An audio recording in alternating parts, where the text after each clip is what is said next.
വളരെ ഭംഗിയുണ്ട് അതിനെ കാണാൻ. അള്ളാഹുവിൻ്റെ സൃഷ്ടികളെല്ലാം തന്നെ വളരെ ഭംഗിയുള്ളതാണ്. അത് ശരിയാണ് ബാബ.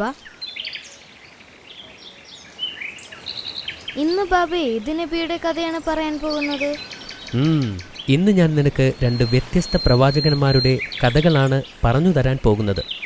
ആദ്യം യൂഷ നബി അലൈഹിസ്സലാമിൻ്റെ കഥയുമായി ഞാൻ തുടങ്ങാം. ശ്രദ്ധിച്ചു കേൾക്കണം. ബിസ്മില്ലാ.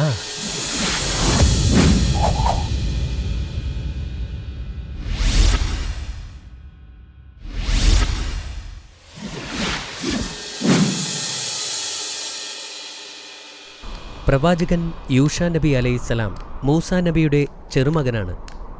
മൂസാ നബി അലൈഹിസ്സലാമിൻ്റെ പ്രയാണത്തിൻ്റെ സമയത്ത് യൂഷ നബിയും മുത്തച്ഛൻ്റെ കൂടെ ഉണ്ടായിരുന്നു.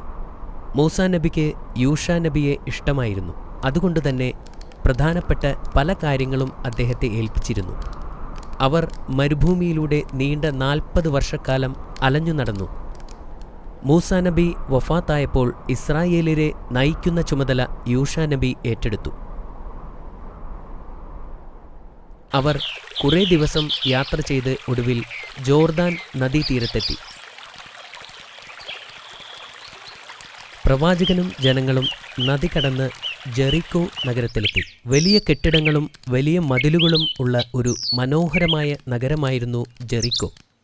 ആ പട്ടണത്തിലെ ആളുകൾ വളരെ വലിയവരും ശക്തന്മാരുമായിരുന്നു. എന്നാൽ അവരുടെ നേതാക്കന്മാർ എല്ലാവരും വളരെ ദുഷ്ടന്മാരായിരുന്നു. അവർ വിഗ്രഹങ്ങളെ ആരാധിച്ചിരുന്നു. ഈ ദുഷ്ടമനുഷ്യർ നഗരത്തെ നിയന്ത്രിക്കുന്നത് അള്ളാഹു ഇഷ്ടപ്പെട്ടിരുന്നില്ല. ആ നഗരത്തെ പിടിച്ചടക്കാൻ അള്ളാഹു പ്രവാചകനോട് കൽപ്പിച്ചു. പ്രവാചകൻ തൻ്റെ ജനത്തിൽ നിന്ന് യുവാക്കളെ തിരഞ്ഞെടുത്ത് ജെറീക്കോ നഗരം ആക്രമിക്കാൻ പദ്ധതിയിട്ടു. അദ്ദേഹം തൻ്റെ ജനങ്ങളെ സജ്ജമാക്കി ഒരു വെള്ളിയാഴ്ച ആക്രമണം തുടങ്ങി. ജെറീക്കോ നിവാസികളും അവരുടെ സൈന്യത്തെ ഇറക്കി. യൂഷ നബിയും ജനങ്ങളും ആ ശക്തരായ സൈന്യത്തെ ധൈര്യത്തോടെ നേരിട്ടു.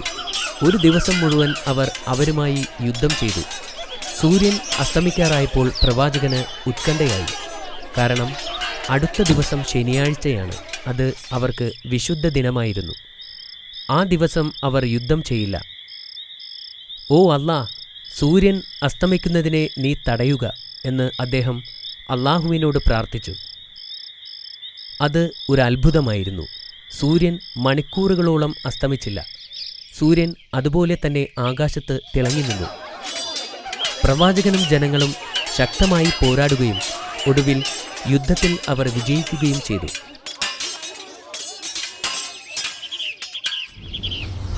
അനുഗ്രഹിക്കപ്പെട്ടവർക്ക് എങ്ങനെയാണ് വിജയം നൽകുന്നതെന്ന് യൂഷ നബിയുടെ കഥയിലൂടെ നാം കണ്ടു. മാഷാ അല്ലാ, നല്ല കഥയായിരുന്നു അത്. പിന്നീട് എപ്പോഴാണ് പ്രവാചകൻ വഫാത്തായത് ബാബ? അദ്ദേഹം 100 വയസ്സുവരെ ജീവിച്ചു. പിന്നീട് പാലസ്തീനിൽ വച്ച് വഫാത്തായി എന്ന് വിശ്വസിക്കപ്പെടുന്നു. കഥ പറഞ്ഞു തന്നതിന് നന്ദിയുണ്ട് ബാബ. ഈ കഥയിൽ നിന്നും കുറച്ച് ചോദ്യങ്ങൾ ഞാൻ ചോദിക്കട്ടെ? അതെ, ഞാൻ റെഡിയാണ്. ശരി മോനെ, യൂഷ നബി അലൈഹിസ്സലാമിന്റെ മുത്തച്ഛൻ ആരായിരുന്നെന്ന് നിനക്കറിയാമോ? അദ്ദേഹം മൂസാ നബിയുടെ ചെറുമകനാണ്. Very good. അവർ നഗരത്തിൽ പ്രവേശിക്കാൻ കുറുകെ കടന്ന നദിയുടെ പേരെന്തായിരുന്നു? അത് ജോർദാൻ നദിയായിരുന്നു അല്ലേ? അതെ അമീർ, അത് ശരിയാണ്. അവർ ഏത് നഗരത്തിലാണ് എത്തിച്ചേർന്നത്? അവർ ജെറീക്കോ പട്ടണത്തിലാണ് എത്തിയത്. വീണ്ടും ശരിയാണ്. പ്രവാചകൻ ജെറീക്കോ പട്ടണത്തെ ആക്രമിക്കാൻ ഏത് ദിവസമാണ് തിരഞ്ഞെടുത്തതെന്ന് നിനക്കറിയാമോ? അതൊരു വെള്ളിയാഴ്ചയാണ്. നീ എല്ലാ ചോദ്യങ്ങൾക്കും ശരിയായ ഉത്തരമാണ് നൽകിയിരിക്കുന്നത്. ഇതിന്റെ ഉത്തരം പറയൂ. ശനിയാഴ്ച ആളുകൾ യുദ്ധം ചെയ്യാത്തത് എന്തുകൊണ്ട്? കാരണം അത് അവരുടെ ഒരു വിശുദ്ധ ദിനമായിരുന്നു. All right. ഇതാ നിനക്കുള്ള അവസാന ചോദ്യം. യുദ്ധത്തിൽ വിജയിക്കാൻ അള്ളാഹു പ്രവാചകനെ സഹായിച്ചതെങ്ങനെ? അള്ളാഹു സൂര്യനെ അസ്തമിപ്പിക്കാതെ തടഞ്ഞു നിർത്തി. മാഷാ അല്ലാ, നീ പറഞ്ഞ എല്ലാ ഉത്തരങ്ങളും ശരിയായിരുന്നു. താങ്ക്സ് ബാബ. മറ്റൊരു കഥ കൂടി പറഞ്ഞു തരാമെന്ന് പറഞ്ഞിരുന്നില്ലേ?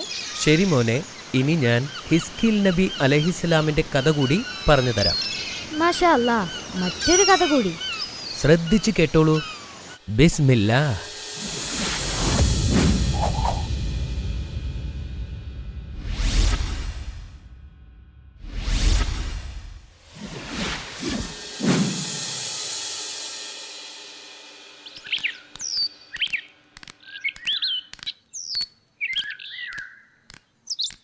യൂഷ നബി അലൈഹിസ്സലാമിന്റെ വഫാത്തിന് ശേഷം വളരെ കാലം ഇസ്രായേലിയർ പാലസ്തീനിലായിരുന്നു താമസിച്ചിരുന്നത്.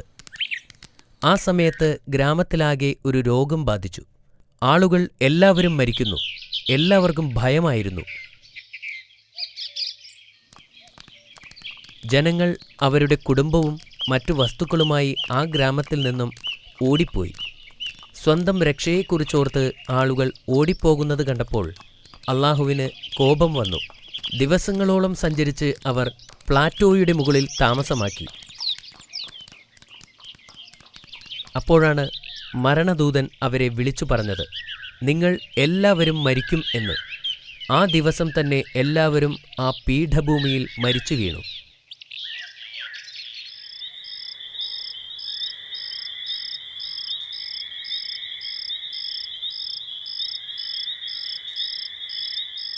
പല നൂറ്റാണ്ടുകൾ കഴിഞ്ഞു. ആളുകൾ മരിച്ചു വീണ ആ സ്ഥലം പിന്നീട് ദമർദൻ എന്ന് വിളിക്കപ്പെട്ടു. മരിച്ചവരുടെ അസ്ഥികൾ അവിടമാകെ നിറഞ്ഞിരുന്നു. ഒരിക്കൽ ഹിസ്കീൽ നബി അതിലൂടെ നടന്നു പോകുമ്പോൾ ധാരാളം അസ്ഥികൾ ചുറ്റും കിടക്കുന്നത് കണ്ട് അദ്ദേഹത്തിന് അത്ഭുതം തോന്നി. എന്താണ് സംഭവിച്ചത് എന്നറിയാൻ കുറേ സമയം അദ്ദേഹം അവിടെ നിന്നു. പെട്ടെന്ന് ഒരു ശബ്ദം വന്നു, ഞാൻ അവരെ തിരിച്ചു ജീവിതത്തിലേക്ക് കൊണ്ടുവരുന്നതെങ്ങനെയെന്ന് നിനക്ക് കാണാൻ ആഗ്രഹമുണ്ടോ? അതെ, പ്രവാചകൻ മറുപടി പറഞ്ഞു. അള്ളാഹുവിൻ്റെ ശക്തിയിൽ അദ്ദേഹം ആശ്ചര്യപ്പെട്ടിരുന്നു. ആദ്യം ആ ശബ്ദം, അസ്ഥികളെ, അള്ളാഹു നിങ്ങളോട് ഒരുമിച്ചു ചേരാൻ കൽപ്പിച്ചിരിക്കുന്നു എന്ന് പറയാൻ പ്രവാചകനോട് കൽപ്പിച്ചു. ആ ശബ്ദത്തിൻ്റെ ആജ്ഞയനുസരിച്ച് പ്രവാചകൻ അങ്ങനെ പറഞ്ഞപ്പോൾ ചുറ്റിലുമുണ്ടായിരുന്ന അസ്ഥികൾ കൂടിച്ചേർന്നു ഒരു അസ്ഥികൂടമായി മാറി. പിന്നീട് ആ ശബ്ദം അദ്ദേഹത്തോട് ഇങ്ങനെ പറയാൻ കൽപ്പിച്ചു, അസ്ഥികളെ, ഇത് നിങ്ങൾക്ക് വേണ്ടി അള്ളാഹുവിൻ്റെ കൽപ്പനയാണ്. നിങ്ങൾ മരിക്കുമ്പോൾ ഉണ്ടായിരുന്ന മാംസവും വസ്ത്രവും ധരിക്കുക. പ്രവാചകൻ ഇങ്ങനെ പറഞ്ഞപ്പോൾ പെട്ടെന്ന് അസ്ഥികൂടങ്ങളിൽ മാംസവും രക്തവും ഉണ്ടാവുകയും വസ്ത്രങ്ങൾ കൊണ്ട് മറയ്ക്കുകയും ചെയ്തു. പിന്നീട് ആ ശബ്ദം പ്രവാചകനോട് വീണ്ടും പറയാൻ ആവശ്യപ്പെട്ടു, നിങ്ങളെല്ലാവരും അള്ളാഹുവിൻ്റെ കൽപ്പന പ്രകാരം എഴുന്നേറ്റ് നിൽക്കുക. എന്തൊരത്ഭുതം! എല്ലാവരും അവരുടെ ജീവിതത്തിലേക്ക് തിരിച്ചു വന്നു. ഏതാനും നിമിഷം മുമ്പ് വരെ മരിച്ചു കിടന്നവർ തൻ്റെ മുന്നിൽ ജീവനോടെ നിൽക്കുന്നു.